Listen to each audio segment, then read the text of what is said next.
Comme tous les jours, Alex Tang fait son petit tour d'inspection dans sa serre. Il a toujours été fasciné par les orchidées.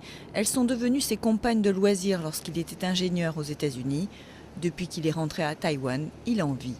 Mais pour que les affaires marchent, grâce à l'orchidée parfaite, il faut bien plus que des doigts verts.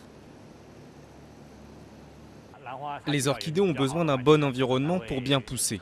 La température, l'humidité et la lumière doivent être très contrôlées. C'est pour cela qu'on utilise un ordinateur. Par exemple, s'il fait trop chaud, les ventilateurs vont se mettre en marche automatiquement.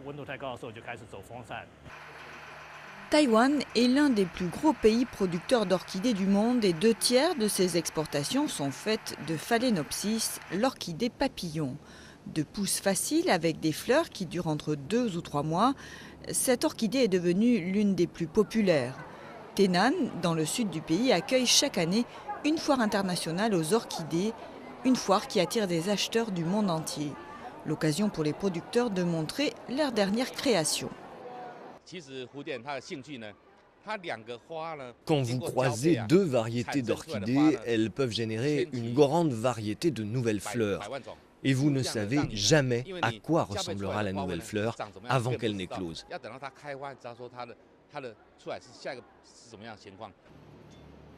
Ces résultats imprévisibles ainsi que le temps qu'il faut pour arriver à la fleur parfaite sont des paramètres difficiles à gérer pour les producteurs.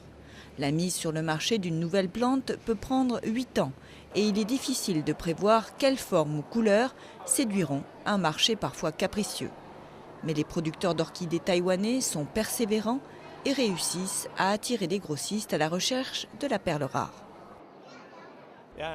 À Taïwan, on trouve plus de producteurs et de plants qu'ailleurs. Et les nouvelles variétés sont issues de ces plants. Alors pour les nouvelles variétés, il faut venir ici.